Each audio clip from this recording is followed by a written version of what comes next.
Vamos a continuar con el tema de los vectores en el espacio. En esta ocasión vamos a trabajar con el método del vector unitario. Si tenemos una fuerza como la representada aquí en esta imagen, que es tomada del libro de estática del Bill Johnston, tenemos una fuerza.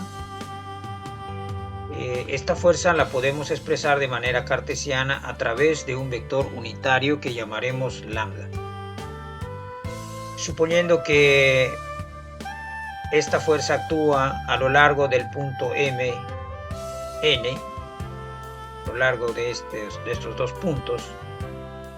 Por ejemplo, podría haber un cable tensor que se ejerce tensión sobre él, y estaría actuando una fuerza, y quisiéramos expresar esa fuerza de manera cartesiana y hallar su magnitud y también sus ángulos directores. Bueno, el método del vector unitario consiste en lo siguiente. Necesitamos para ello tomar dos puntos, el punto inicial y el punto final del vector,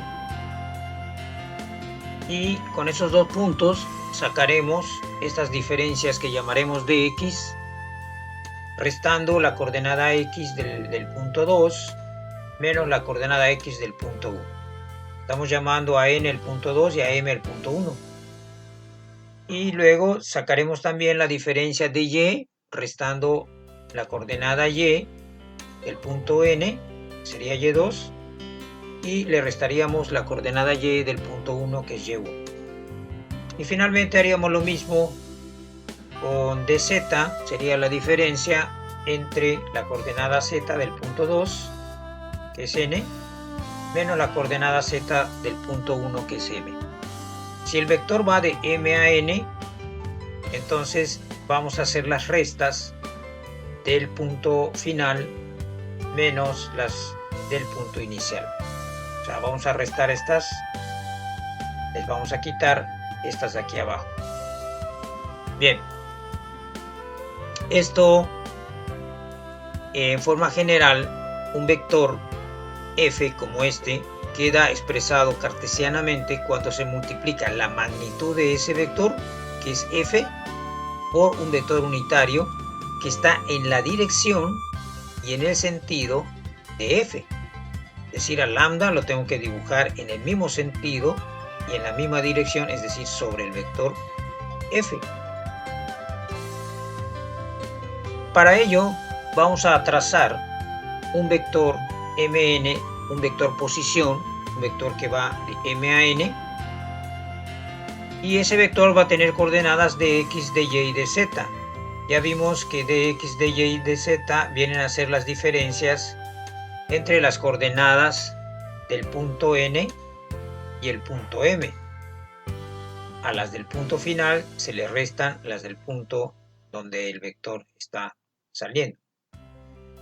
Bien, y entonces el vector unitario lambda va a ser la división de nuestro vector posición mn, que es un vector que va de m hasta n, es el vector que está en color azul.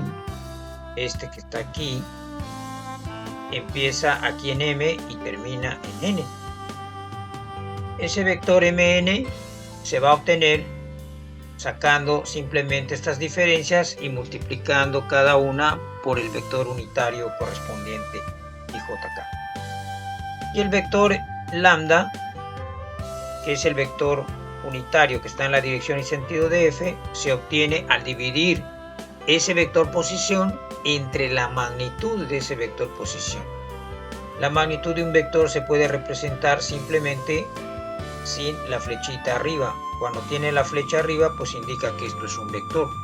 Esto es la magnitud del vector mn. ¿Y cómo se obtiene la magnitud de un vector? Por cierto, también la magnitud mn se puede representar. Mn representa la magnitud de este vector mn. Y otra manera de escribir esa magnitud es con doble barra, encerrando con doble barra al vector mn. Esto quiere decir que esto es la magnitud del vector mn. Y esto también significa lo mismo. Dos maneras de expresar la magnitud del vector mn. Para hallar esa magnitud, pues elevamos al cuadrado las componentes escalares del vector mn, que serían de x, de y y de z, sin incluir aquí a ijk, son las componentes escalares. Y se elevan al cuadrado, se suman y se saca la raíz cuadrada, y eso nos da la magnitud de este vector posición. Físicamente, esta magnitud de este vector realmente significa que es la distancia real que hay desde el punto M hasta el punto N. Es decir, una manera de buscar la distancia que hay desde un punto a otro en el espacio. Esto sería esa distancia de manera física o real que habría entre esos dos puntos. Bien, ahora, una vez que tenemos nuestro vector posición y la magnitud de ese vector, al dividirlos, pues vamos a obtener este vector posicionado ya en el espacio en la dirección y sentido de f.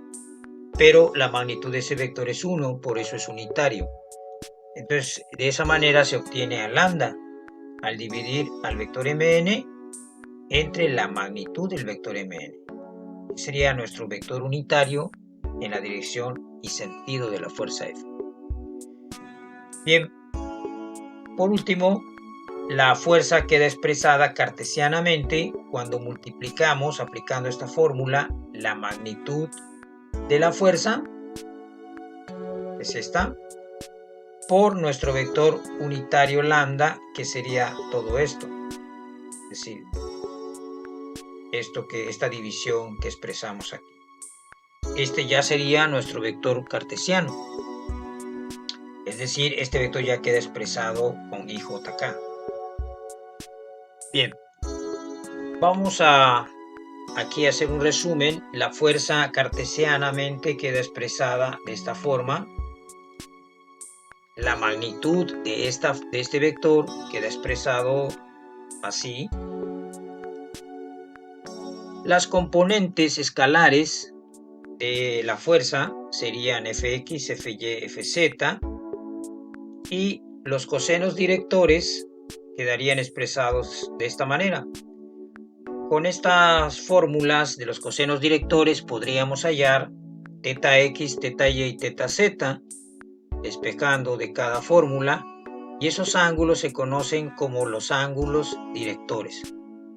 ¿Por qué? Porque le van a dar la dirección a nuestra fuerza o a nuestro vector resultante en el caso de que estemos trabajando con más de un vector.